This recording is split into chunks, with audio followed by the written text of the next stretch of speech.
Good morning. It is Monday, December the 8th, 2025. I hope everyone had a nice weekend. It was certainly a wet and rainy weekend here in Charleston, but it was wonderful seeing many of you at our two client appreciation hockey games on Saturday and yesterday, Sunday. We were talking about it at the office, just the game of hockey, myself and the other three advisors here in the office, the game's just so near and dear to our heart. And although it feels like a lifetime ago I was playing, it's just really fun to kind of share the game with many of you. And I had conversations with a few of you. You're like, oh, behind that net, that's where my teeth got knocked out. It's just so thank you for those that came out. We hope you enjoyed it as much as we did. So really fun. Looking forward to doing it again next year. So all right, just some housekeeping items. Of course, the month of December, particularly the first few weeks, just really try to on our end, we're trying to just make sure we're knocking everything out from a planning standpoint, just wrapping up 2025 and then just getting ready to implement all the pieces that we need to be successful in 2026. So as many of you are aware, required minimum distributions, those of you that are subject to required minimum distributions, we communicated with many of you last week, kind of the plans for that. So a number of RMDs are being executed this morning. All right, or at some point this week. We're also waiting for a couple qualified charitable distributions, some checks to clear if that is part of your RMD strategy, which means moving forward into this week, we're going to be completing a lot of Roth conversions, right? So as far as the IRS is concerned, we need to complete RMDs before we can move on to conversions. So we're going to be doing a number of conversions this week, as well as looking for tax loss harvesting opportunities. Most of you are aware that obviously markets have done really well again this year, so limited, if any, tax loss harvesting opportunities. Maybe the one spot where some of you might have an opportunity from a tax standpoint would be like a longer duration fixed income position.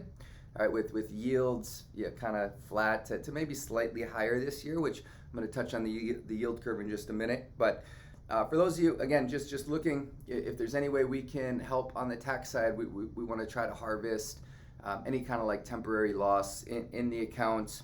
Also kind of looking back at any carryovers on your Schedule D from last year's return. So our team, we're going to be looking at that this week as well as any family specific items. Some of you have asked for recommendation referral to new CPAs and so forth. So we're going to be busy the next couple weeks. So all good stuff.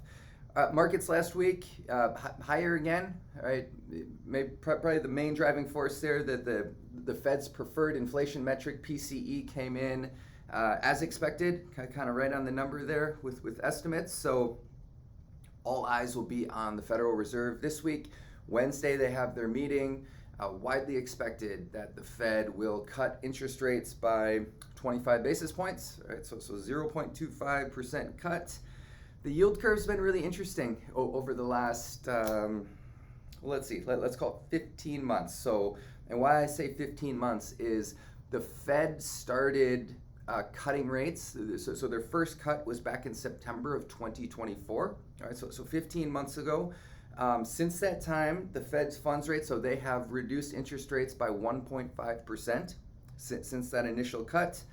And so, again, the Fed controls the short end, right? So the Fed's been cutting rates, and yet the longer end of the curve, and I'll call it the 10-year Treasury, just because that's so readily available. So longer term yields like the 10-year Treasury have actually increased over that same 15-month period. So the Fed's cutting the short end, and yet the longer end is flat to maybe slightly higher yields. All right, so this just goes to show how the Fed does not have control of the longer end of the curve. many of you have heard me say that many times, but like, so the Fed can control the short end of the curve with, by cutting rates, that overnight rate, that's going to, reduce like HELOC interest and other like short-term debt instruments. But the Fed has very little control over further out, such as the 10-year, right? So the 10-year is going to more so drive like mortgage rates is the most obvious example.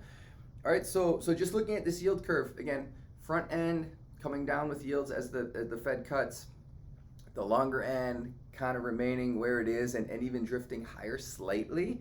All right, so really there's three narratives on why the longer end of the curve is not coming down with the Fed funds rate. All right, so just three basic narratives. The first, the most bullish case is, just given the economy seems to be fairly resilient, employment, just economic activity, earnings, that the economy is just in a place where maybe we averted the risk of a recession in the short term. Okay, so that would be a good reason why you'd see interest rates, the longer durations, remain steady or increase some. Okay, so that would be the bullish case. Recession risk averted. A more neutral stance would just be like, yields are kind of returning to their early 2000 norms, right? So that's just kind of a neutral stance. And then the pessimistic view, narrative 3 would be, yep, the Fed's cutting, but the risk of inflation rearing its ugly head again is right around the corner. And so, yes, the longer duration rates are staying elevated because at some point the Fed's just going to have to hike the short end of the curve again to combat inflation. So that, I think we all don't want number 3. But so that's what makes markets, that's what makes markets, I call it fun, just because I'm such a student of the way this all plays out. But we'll see. So questions, comments, concerns, please don't hesitate to reach out to our team if you have any questions pertaining to your specific financial plan. But again, like I mentioned earlier, it's going to be a busy couple weeks here as we knock out some action items for you and your family. So we hope you have a great week, and we'll talk to you soon. Thanks.